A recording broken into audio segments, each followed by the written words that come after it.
मैं हूं डॉक्टर रामानंद काबरा। कुछ रिश्ते तलाक के कागजों से नहीं टूटते और कुछ जुदाइयां दिल की दीवारों पर उम्र भर गूंजती रहती है। वीना और संदीप की कहानी सिर्फ बिछड़ने की कहानी नहीं, ये उस आखिरी कप चाय की कहानी है जो दो लोगों को अलग होते हुए भी एक दूसरे को भूल नहीं पाते। कभी कभी जो कह नहीं पाते वही सब कुछ कह जाता है। सुनिए, आज की कहानी का शीर्षक है मत जाओ वीना। 4 साल की कानूनी लड़ाई के बाद वीना और संदीप का तलाक मंजूर हो गया।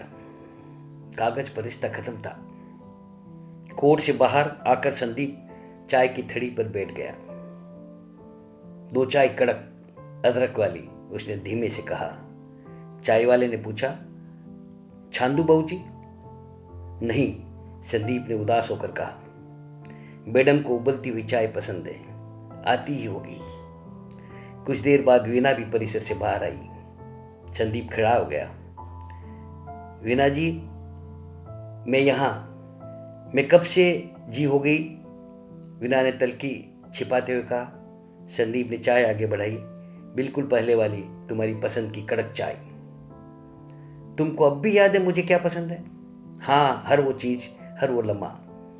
चाय की हर घूंट में 4 साल की तलखी, अलग रहने का कष्ट भरी अनुभूति और उपस्थिति के सुनहरे पलों की यादें। टेम्पो आ गया। संदीप ने धीरे से पूछा। हाँ, मेरा भाई घर पहुंच चुका होगा। चाय पीकर चलो, तुम्हें घर छोड़ दूं बाइक पर? हम अब तो कमर पकड़कर बैठने के लिए भी मैं नहीं कह सकता। तो वीना ने हल्का सा मुस्कुरा कर कहा, जज ने इसके लिए मना भी नहीं किया है। दोनों अनचाहे हंस पड़े। हंसी छोटी थी लेकिन दर्द बड़ा। घर पहुंचे तो घर नहीं था। जिसे कभी साफ सुथरे हर कोने में घर था, हर चीज करीने से रखना पसंद था, आज उसके सामने चारों ओर धूल, बिखरी दवाइयाँ, खाली फ्रिज और महीनों से सुना चूल्हा था। आप शुगर की दवाई नहीं ले रहे? वीना की आवाज़ कांप गई। संदीप ने थके स्वर से कहा, जब तुम थी तो जीने का कारण था, अब किसके लिए? वीना का गला भराया।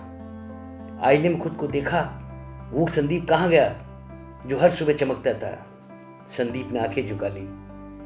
प्रेरणा अब बची ही कहाँ है? तो अपनी प्रेरणा को दूर ही क्यों किया? मैं भी पुरुष के राह में भरा था। वीना अपना सामान लेकर बाहर निकलने ही वाली थी।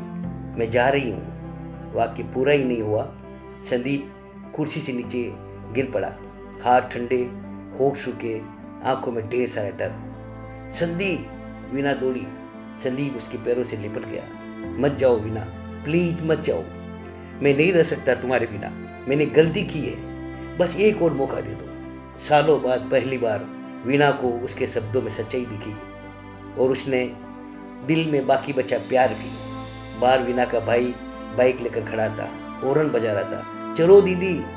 वीना बाहर आई, अपने हाथ में पकड़ा तलाक का आदेश हवा में फाड़ कर उड़ा दिया और वो मुड़ी और दर्द आवाज में बोली, अब मैं कहीं नहीं जाऊंगी, और भागकर संदीप की बाहों में समा गई। कभी कभी अलग होने का फैसला सही नहीं होता, सिर्फ गुस्से और अहम में लिया गया होता है। रिश्ते जब तक नहीं टूटते, जब तक उनमें एक भी चिंगारी बची हो।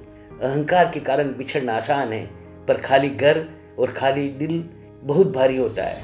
प्यार जताने के लिए ताजमहल बनाने की जरूरत नहीं होती, छोटे छोटे ख्यालों में छुपा होता है, जैसे उबलती हुई कड़क चाय। फिर एक कहानी अति शीघ्र आपके लिए लेकर आ रहा हूँ।